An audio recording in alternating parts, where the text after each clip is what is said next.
Separação de misturas. Você já parou para pensar que quando faz um café coado, espreme um suco de laranja ou até coloca água e óleo juntos, você já está lidando com química? Pois é, isso tudo tem a ver com separação de misturas. Um conteúdo muito presente no nosso dia a dia e também no Enem. Hoje eu vou te explicar o que é isso, os principais tipos de misturas e como a gente separa cada uma delas, de forma simples e cheia de exemplos práticos. Prepare papel e caneta e vamos nessa! Capítulo 1. Entendendo a matéria. A separação de misturas é basicamente o conjunto de técnicas que usamos para separar substâncias que estão juntas. Pensa comigo, quando você coloca areia na água, dá para ver claramente duas coisas diferentes, certo? Mas quando você coloca sal na água, parece que virou uma coisa só. É aí que entram os dois tipos de misturas. Misturas homogêneas, quando tudo parece uma coisa só, como a água com o sal. A este tipo de mistura, dizemos que há a presença de apenas uma fase. E misturas heterogêneas, quando dá para ver as partes diferentes, como água com areia. A este tipo de mistura, dizemos que há a presença de duas ou mais fases. E cada tipo de mistura precisa de técnicas diferentes de separação. Vamos entender isso mais a fundo. Capítulo 2. Os processos das misturas homogêneas. As misturas homogêneas, por parecerem uma coisa só, precisam de processos mais elaborados. Os principais são: destilação simples, usada quando temos um sólido dissolvido em um líquido. Exemplo, separar a água do sal. Destilação fracionada, usada para separar dois líquidos diferentes, como água e álcool ou os componentes do petróleo. Evaporação, que deixa o líquido evaporar para ficar só o sólido, como, por exemplo, as salinas, que é de onde se retira o sal da água do mar. Cristalização, que é quando o sólido se forma em cristais. É o caso do açúcar cristal, por exemplo. Esses processos usam diferenças como o ponto de ebulição ou a solubilidade das substâncias.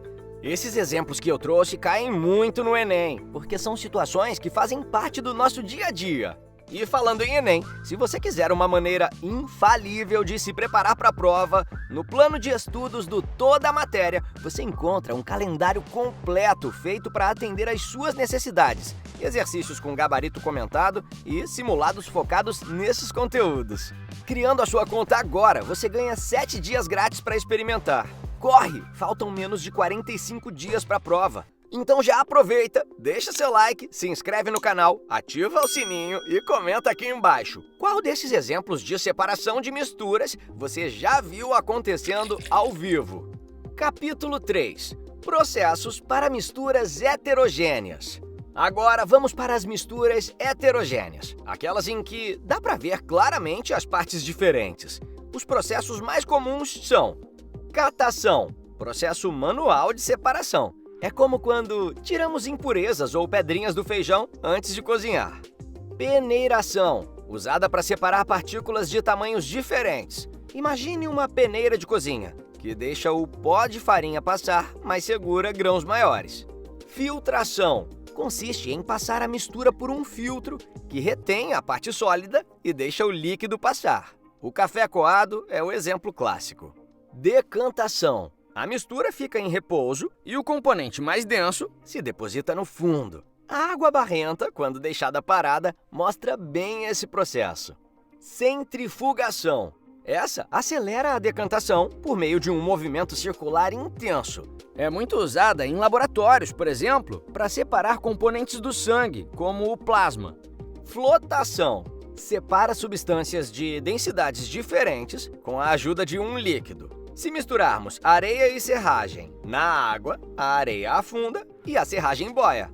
Levigação. Usa um fluxo de água para carregar partículas mais leves e deixar as mais pesadas para trás. Esse processo é famoso na mineração do ouro. Dissolução fracionada. Usa um solvente que dissolve apenas um dos componentes da mistura. Por exemplo, em uma mistura de areia e sal, se adicionarmos água, o sal irá dissolver, mas a areia não. Percebeu como cada processo depende de uma característica física da mistura? Seja peso, tamanho das partículas ou até solubilidade. Agora me conta nos comentários, qual desses processos você já usou sem nem perceber que estava fazendo química? Eu quero saber. Capítulo 4. Como cai no Enem? No Enem, esse tipo de conteúdo aparece bastante, mas não é para você decorar nomes e processos, e sim entender a lógica. Por exemplo, caso a questão fale de café, você precisa lembrar que o processo é filtração. Se falar de refino de petróleo, é destilação fracionada. Se falar de separar barro da água, é decantação. Ou seja, o segredo está em relacionar o processo com o exemplo do dia a dia. Compreendeu? A separação de misturas está em tudo. No ouro dos rios, no sal que chega na sua mesa, no café que você toma de manhã, tudo. E se você gostou dessa aula, deixe seu like, se inscreva no canal, ative o sininho para não perder os próximos vídeos. E claro, não esqueça de conferir o plano de estudos do Toda a Matéria, que vai te ajudar a se preparar com estratégia para o Enem. Por hoje é só. Nos vemos no próximo vídeo. Até lá!